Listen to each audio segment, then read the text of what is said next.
السلام علیکم ورحمۃ اللہ تعالیٰ وبرکاتہ۔ وعلیکم السلام۔ آپ یہ دیکھ رہے ہیں مسجد عداس، سامنے جو مسجد ہے اس کو مسجد عداس بولتے ہیں۔ میرے آقا علیہ الصلوۃ والسلام عرب کے لوگوں کو دین کی باتیں بتاتے ہیں، دین کی طرف بلاتے ہیں۔ جب اسلام وہ نہیں قبول کیے تو میرے آقا علیہ الصلوۃ والسلام طائف کی طرف حضرت زید رضی اللہ عنہ کو ساتھ میں لے کر کے تشریف لائے۔ یہاں آنے کے بعد آپ پر جو ظلم ہوا وہ بہت زیادہ ظلم ہوا، ایسا ظلم ہوا کہ آپ کے اوپر پتھروں کی بارشیں کی گئی اور اتنے پتھر آپ پر برسائے گئے کہ آپ کے سر سے خون بہنے لگا، اور خون بہت زیادہ تھا، آپ کے نالین خون کے ساتھ جم گئے تھے۔ اتنا پریشان ان لوگوں نے کیا۔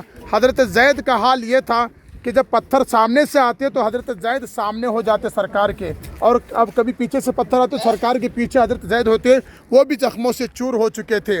میرے آقا علیہ الصلوۃ والسلام وہاں سے ہو کر کے یہیں پر آ کر کے، یہاں پر انگور کا باغیچہ تھا، آپ یہاں پر جہاں پر مسجد عداس ہے بھی، آپ آ کر وہاں پر تشریف فرما ہوئے۔ پھر آپ کے پاس ایک شخص نے جو باغ کی خدمت پر مامور تھے، انہوں نے کیا کیا، کیونکہ مسلمان نہیں تھے وہ، انہوں نے انگور کا خوشہ لا کر سرکار کی بارگاہ میں پیش کیا تو نبی پاک علیہ الصلوۃ والسلام نے بسم اللہ پڑھ کر کے اس کو لیا، قبول فرمایا۔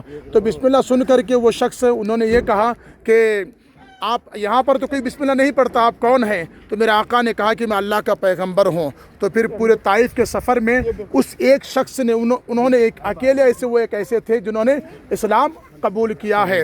اسلام قبول کرنے والے وہ اکیلے شخص تھے۔ لہٰذا آپ لوگ دیکھیے مسجد عداس ہیں، مسجد عداس، اس کو دیکھ لیجئے۔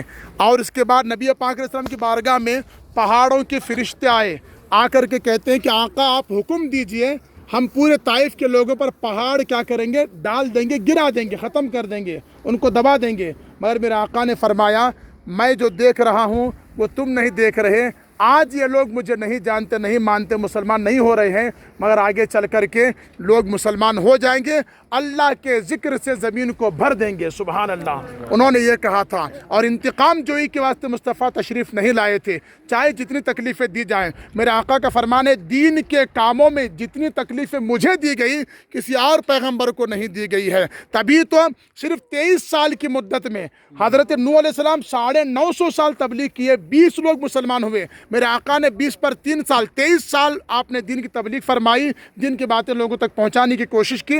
تقریباً آپ کے جانے سے پہلے تک 1.25 لاکھ صحابہ کرام تھے۔ سبحان اللہ، 1.25 لاکھ مفتی، 1.25 لاکھ علامہ، 1.25 لاکھ مدبر، محقق، مفسر، محدث، سب اس میں موجود تھے۔ سبحان اللہ، یہ اتنے علماء کرام وہاں پر موجود تھے، مطلب صحابہ کرام، کیونکہ وہ صف اول کے مقتدی تھے۔ ان کو دیکھ کر، صحابہ کو دیکھ کر تابعین ہوئے، ان کو دیکھ کر تابعین ہوئے، پھر حدیثوں کا تدوین ہوئی۔ تو لہٰذا آپ سے میں یہی کہوں گا کہ اس جگہ پر آپ جب بھی آئیں گے تو سرکار علیہ الصلوۃ والسلام کے اس دکھ درد کو آپ یاد کیجئے، جو آپ کے اوپر دکھ درد ہوا تھا اس کو یاد کریں، کتنا آپ کے اوپر تکلیفیں ڈھائی گئی تھی، آپ نے اس کو صبر کا دامن تھامے رکھا اور آپ نے مکمل فرمایا۔